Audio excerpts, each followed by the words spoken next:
Tourism Federation bemoans the non-involvement of private sector in disbursement as tourism sector receives $10 million World Bank grants to support and build the capacity of operators in the hospitality and tourism space.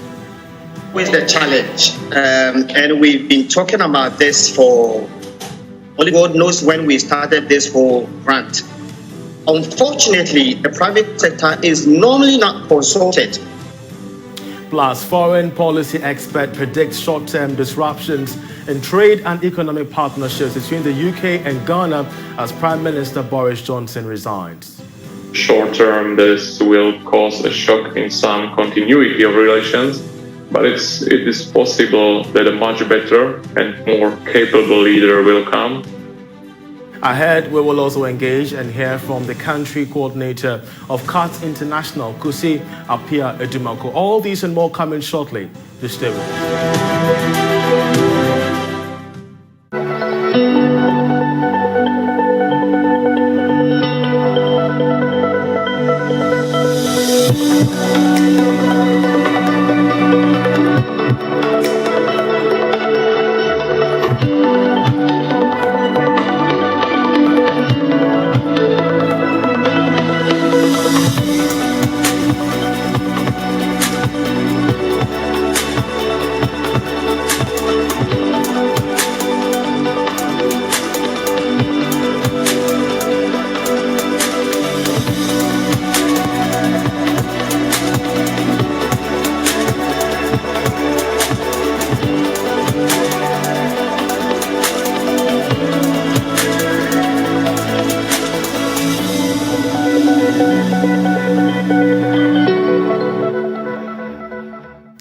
I'm Charles Ayitey. Tonight, Finance Minister Ken Ofori-Atta is expected to present the mid-year review of the 2022 budget estimate next Wednesday, that's July 13. This is a date that the Ministry of Finance has proposed, subject to Parliament's approval.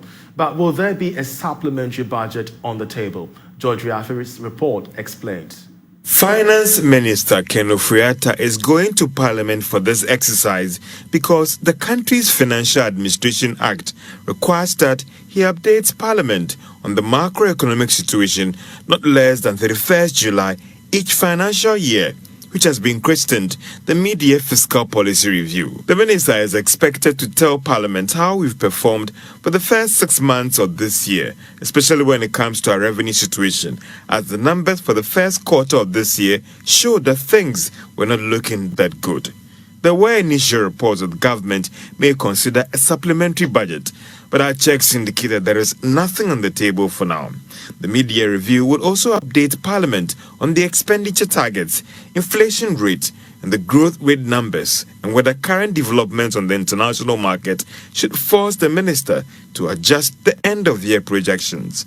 Joe Business understands that the proposed program with the IMF will not influence this mid-year review, but rather the 2023 budget that were presented to Parliament in November this year. A cabinet meeting today may give us some clear understanding as to whether the finance minister may outline some new policy measures before the end of this year in the mid-year review that will be presented to Parliament. We still stay on this because an associate professor of finance at the Andrews University School of Business, USA, William Supra, says he looks forward to a supplementary budget from the finance minister spelling out planned cuts in government expenditure as well as a new revenue mobilization measure. He spoke on the marketplace. Ghana, we operate what we call a current budget, that is a situational budget.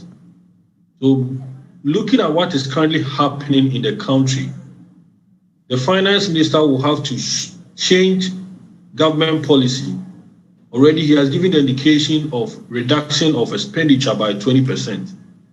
This is the time for government to show that in a supplementary budget. Government should have to tell us which of the ministries, departments, agencies, statutory assemblies that are going to suffer that 20% cut. Government will also in the supplementary budget will have to show to us how they are going to increase revenue collection. One key element that I'm paying attention to is how much money we have been able to accrue from the property tax. You know, in the beginning of the year, it was one of the new taxes government rolled out that between the revenue authorities and the district assemblies, they will be collaborating to make sure that this will help to increase our revenue collections. I'm also expecting government, as they have already done a lot of U-turn by going to IMF, to do some U-turn and also go back to some taxes they reduced or abolished in 2017. Now, minority in Parliament is vowing to resist the government attempt to have Parliament approve a $1 billion syndicated loan currently before it. Government is seeking $750 million from the Afrexim Bank and $250 million from a syndication of banks to finance the 2022 budget. But according to Professor William Supra, the country's woes will deep.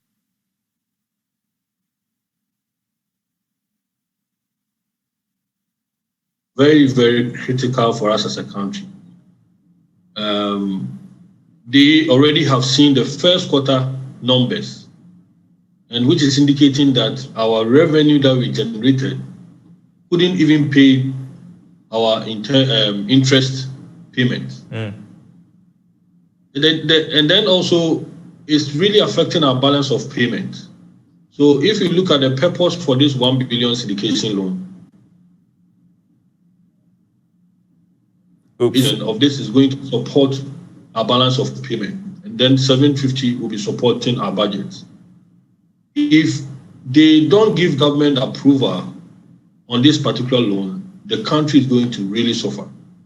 But don't they have the point when they talk about our debt portfolio going up? I mean, we have already gotten to the brim, but we are not getting in any additional revenue to come in. And we need the money now and not to delay. Now, some good news from the tourism sector, which is still recovering from the ravages of COVID. An amount of $10 million has been allocated to the Ghana Tourism Development Project by the World Bank. The aim of this grant is to support and build the capacity of operators in the hospitality and tourism sector. President Akufo-Addo was at the ceremony to unveil the grant. We'll hear from him shortly, but take a listen to the World Bank Country Director, Pierre Laporte. Development of entrepreneurship has the potential to contribute to specific development objectives, such as the employment of women and the youth. It is in this direction that the government, through the Ministry of Tourism, Arts and Culture, is in this year supporting SMEs in the tourism, hospitality, and creative arts sector with a grant of $10 million United States dollars to enhance and expand their businesses. The grants will assist operators in the sector modernize and improve tourist sites, restaurants, tour operations, event organization, and related businesses to become attractive and competitive. We at the World Bank, we believe that it is a perfect blend between developing public sites and the right capital injection into the private sector SMEs, backed by adequate marketing drive traffic to Ghana that will result in the ultimate growth of the tourism sector in the country. In this period of global economic crisis, it is the right time to take calculated and strategic steps to review and grow our economies. Indeed, it is the time for development partners to show good faith with struggling economies. The World Bank Group stands resolute and prepared to go the long haul with countries like Ghana, and I urge players within the tourism value chain to reciprocate this gesture from the bank toward the tourism development project by ensuring demonstrable results at the end of the day. This will be the only motivating factor that will keep the project going. Meanwhile, the Ghana Tourism Federation, GATOF, has bemoaned the non-involvement of private sector players in the disbursement of funds within the sector. According to its Executive Secretary, Emmanuel Frimpong, private sector stakeholders play a major role in promoting the sector. He spoke on the marketplace. It's always the challenge, and we've been talking about this for, only God knows when we started this whole grant. Unfortunately, the private sector is normally not consulted And in this situation, the same thing, the private sector was not consulted. So you don't really know who even gets the money. We were told that last year, 2021, about 1,400 SMEs received their money. We don't know who. You ask members, of course, we know some received. But you ask, and the number of people that tell you that they received is nowhere near the 1,400. So you don't really know who received and who didn't. And if you look at the impact that you would expect 10 million Ghana cedis would have on our sector, that is not the impact that we see. So we are hoping that this time round, even though we've not been consulted, going forward, whoever the grant manager is, whoever is in charge of it, will involve the private sector so that we can actually identify areas that will really make the necessary impact in the sector, not just giving monies out, but areas that will really begin to make some impact. You're watching Business Live. Still to come, foreign policy expert predicts short-term disruptions in trade and economic partnership between the United Kingdom and Ghana as its Prime Minister Boris Johnson resigns. Details after this. Do stay with us. In the short term, this will cause a shock in some continuity of relations, but it is possible that a much better and more capable leader will.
And those were the international summaries, of which led with the, the story of the day, the resignation of the UK Prime Minister Boris Johnson, of which has sent shockwaves to global geopolitics and the economy following his influential role in global peace and economic stability. Here in Ghana, though, the footprint of Mr. Johnson on bilateral trade is worth noting. Under his regime, we saw the establishment of trade missions to Ghana and economic programs worth £120 billion in the span of 9 years.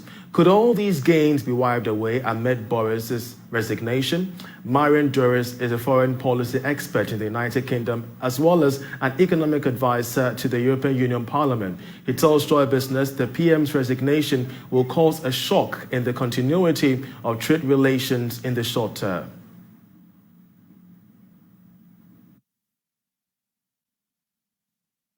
This will cause a shock in some continuity of relations, but it is possible that a much better and more capable leader will come.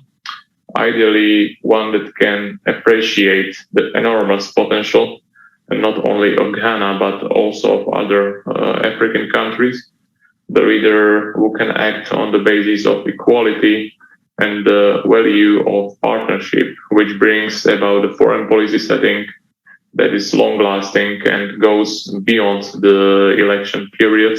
But to return to the business itself, those relations are relatively well set, structured, and in no danger of a major shake-up. If the Ghanaian leadership uses this time until a new leader is elected in Downing Street, it just takes a few simple things: pragmatism, re-evaluation of relationships and their benefits, elimination of risks, and I think there are many interesting ones among the potential candidate names. If the Ghanaian leadership does a great job of geopolitical and geoeconomic analysis, they can at least stabilize this trade volume. And if some, for Ghana, interesting name got into the office of British Prime Minister, volume of these trade relations could even intensify. It's all about setting your foreign policy, setting priorities, standards, and mutual benefit on a bilateral basis. Economic ties between the United Kingdom and Ghana were boosted many times through the years. For example, new strategic partnership agreement in areas like economic development, stability, and regional security and health and education. There was interim trade partnership agreement on Tuesday, 2 March 2020, concluding on negotiations that began in March 2018. Agreement was signed to facilitate the building of trading relationship to the tune of about £1.2 billion. And we must remind the UK-Ghana Business Council, met in London in May of this year, the formation of the UK-Ghana Investors Group, made up of investors and business leaders with the aim of creating investment opportunities. On the other side, the UK is indirectly helping to support the erosion of some states in Africa, an extension of grievances which are embedded in protracted conflicts, but also enables groups to flourish and capitalize on existing community grievances and governance structures. Joining us to discuss further is, the country coordinator of CAT International, Kosi Appiah-Dumalko. Grateful that you could join us. What do you make of Boris Johnson's exit? More importantly, when he championed Brexit with its impact on international trade relations with countries like Ghana? I think the exit of Boris Johnson, aka Bojo, has come as a surprise to the international community. For those who are looking at the UK politics, it didn't come as a surprise. But I think that Boris Johnson is somebody that we can look at from the prism of duality. He has his own idiosyncrasies, but then he was a leader who was actually concerned taking the UK out of the EU, and think that never regret leaving the European Union. Indeed. Just a while ago, we did hear a foreign, policy expert, as well as he's also an economic advisor to the European Union, saying that, the trade partnerships between the EU and Ghana could be disrupted in the short term following what's happening currently at Downing Street. But should we have much expectation from the incoming Prime Minister, despite the fact that he or she might come from the Conservative Party? Yes, we are going to have a Conservative leader who will lead the Tories general election, which could come anytime from next year. But for me, I don't foresee any shift in the UK policy towards Africa and Commonwealth. Now that UK has left the EU, his best alternative is solidify alliances that it has with the Commonwealth nations. As you could see, when they used the EU, for example, a lot of jobs were kind of foreclosed to non-Europeans and non-British. Now that they have left the EU, UK is now seeking to stock its public health services with doctors and nurses and paramedical staff from Commonwealth countries, which Ghana is one of the countries that UK is looking to employ doctors and nurses to fill their thing. So I don't think whoever is coming in the short term can deviate from take a U-turn from what Boris Johnson has been doing. They may want to still ride in Boris Johnson's foreign policy on trade and immigration for some time before that person can introduce his or her own policy. So subsequently, we should be expecting some disruptions there. But how can Ghana position itself to take advantage of the incoming Prime Minister? That is a big question. I think for us, we shouldn't be looking at immigration migrating to the UK because that is still going to be a brain drain in the short and also in the long term. I think the UK is now looking into Ghana and more than ever before. And so we should be able to reconfigure our industries so that we can also find ourselves within the supply chain of the UK industries, whether the technology side, the manufacturing side, or even the service sector.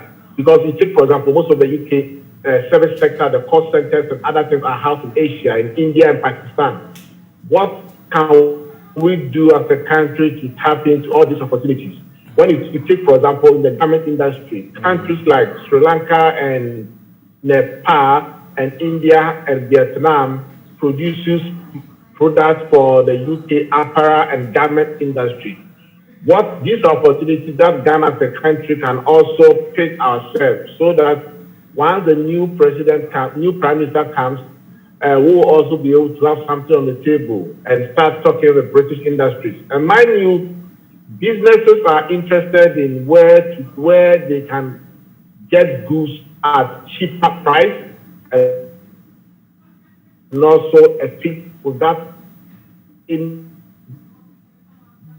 some of these Asia very well, though more closer to London compared with Nepal, Pakistan and India, but why are British companies going to those Asian countries to procure their goods? It's all because of the systems and practices that they have employed in those countries, so that doing business in those countries is quite more easy with little bottlenecks compared with doing business in Ghana here. Indeed, and we'll see how things pan out, especially when the Prime Minister is currently the acting Prime Minister till autumn. Well, this is Business Live. That's it for the bulletin. But let's now take a look at Fund It, the best ways by which you could fund your businesses, after which we bid goodbye.